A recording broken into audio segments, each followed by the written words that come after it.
और नए साल में दिल्ली चुनाव में जिस तरह से चिट्ठी पॉलिटिक्स अब शुरू हो गई है, आम आदमी पार्टी के संयोजक अरविंद केजरीवाल ने आरएसएस प्रमुख मोहन भागवत को चिट्ठी लिखी। तो वहीं दिल्ली बीजेपी अध्यक्ष ने केजरीवाल को चिट्ठी लिखकर 5 सवाल पूछे हैं। सबसे पहले अरविंद केजरीवाल की चिट्ठी यहां पर। अरविंद केजरीवाल ने आरएसएस प्रमुख मोहन भागवत को चिट्ठी लिखी। पहला सवाल, बीजेपी ने पिछले दिनों जो भी गलत किया, क्या आरएसएस उसका समर्थन करती है, यह सवाल पूछा। दूसरा सवाल, दिल्ली चुनाव में बीजेपी के नेता खुलकर पैसे बांट रहे हैं, क्या आरएसएस वोट खरीदने का समर्थन करती है। तीसरा सवाल, बड़े स्तर पर दलित पूर्वांचली के वोट काटे जा रहे हैं, क्या आरएसएस को लगता है कि यह लोकतंत्र के लिए सही है। ये सवाल अरविंद केजरीवाल की तरफ से आरएसएस प्रमुख मोहन भागवत को चिट्ठी लिखकर पूछे गए हैं।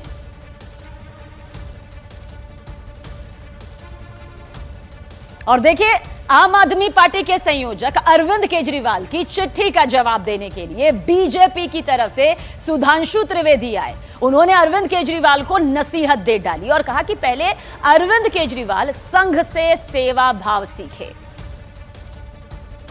मुझे लगता है मीडिया में बने रहने की छटपटाहट और बौखलाहट में वो ये भी नहीं ध्यान रखते जो सरकारी आदेश के द्वारा मुफ्त में दारू बिकवाते हैं, मतलब एक पौवे के बदले दूसरा पौवा फ्री देने वाले आज कह रहे हैं कि ये बांटा जा रहा, वो बांटा जा रहा। मुझे लगता है ये केवल मीडिया का ध्यान आकर्षित करने के अलावा और कुछ नहीं। और मैं उनसे कहना चाहता हूँ, संघ को लिखिए नहीं, संघ से सीखिए। झुग्गी झोपड़ी और दलित बस्तियों में काम करने वाला भारत का सबसे बड़ा ऑर्गेनाइजेशन है सेवा भारती, जो आरएसएस से जुड़ा हुआ है। तो सेवा का भाव सीखिए, सियासत की चाल छोड़िए। तो अरविंद केजरीवाल के मोहन भागवत को लिखे खत पर सियासत भी जमकर हो रही है। बीजेपी और कांग्रेस दोनों ने इसे लेकर अरविंद केजरीवाल को कुछ इस तरह से घेरा।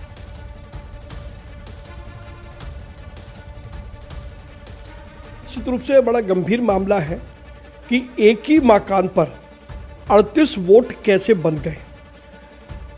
भारतीय जनता पार्टी ने बार बार ये कहा कि फर्जी वोट बनवाए गए हैं, वो सारे वोट काटे जाने चाहिए। तब अरविंद केजरीवाल और आम आदमी पार्टी ने सवाल उठाए थे।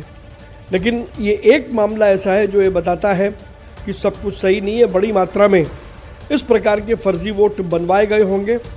ऐसे सभी मामलों की जांच होनी चाहिए। बीजेपी से हमारा रिश्ता है, वो ओपोनेंट हैं हमारे, हम विपक्ष की पार्टी हैं। आम आदमी से हमारा रिश्ता है, आरएसएस से तो आपका कोई रिश्ता नहीं है। तो ये अपनापन इनको कैसे आने लगा, और आरएसएस को क्यों लिख रहे हैं आप। ये ऐसा है, ये क्योंकि पहले भी ये कह चुके हैं कि इनके संघ से संबंध थे इनके पिताजी के। जब इंडिया अगेंस्ट करप्शन हुआ था तो उसमें आरएसएस का सीधे सीधे इनके साथ दोस्ती थी। तो केजरीवाल देर सवेर अपनी जो असली है, जो आरएसएस के बेसिक एजेंट हम जिसको कहते हैं, वो बाहर निकल आता है। और दिल्ली में विधानसभा चुनाव को लेकर बयानबाजी तेज हो चुकी है। पुजारी ग्रंथि सम्मान योजना को लेकर दिल्ली कांग्रेस ने आम आदमी पार्टी पर निशाना साधा। कहा कि अरविंद केजरीवाल को नई घोषणा करने से पहले पुरानी घोषणा को पूरा करना चाहिए। वहीं दिल्ली दोबारा से कैसे ट्रैक पर आ सकती है, उसके बारे में चर्चा की। तो निश्चित ही आने वाले समय में आप देखेंगे कि हमने जो समस्याएं, जो दिक्कतें, जो परेशानियां महसूस की इस यात्रा के दौरान और अन्य समय पर, और उनके अनुसार ही हम जो मैनिफेस्टो निकालेंगे उसके हिसाब से मैनिफेस्टो निकाला जाएगा। हमारे जो बेस्ट से बेस्ट कैंडिडेट्स हैं वो आज मैदान में हैं और अपनी ताल ठोक रहे हैं।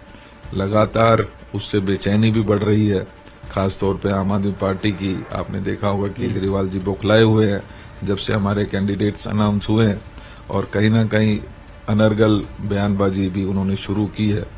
मुझे खुशी है कि संदीप भाई ने भी आगे बढ़ते हुए उनके खिलाफ मानहानि का दावा भी ठोका है, और मुझे ये बात का विश्वास भी है कि केजरीवाल जी जैसे ही कोर्ट में जाएंगे, माफी मांगेंगे और वहां से चलते बनेंगे।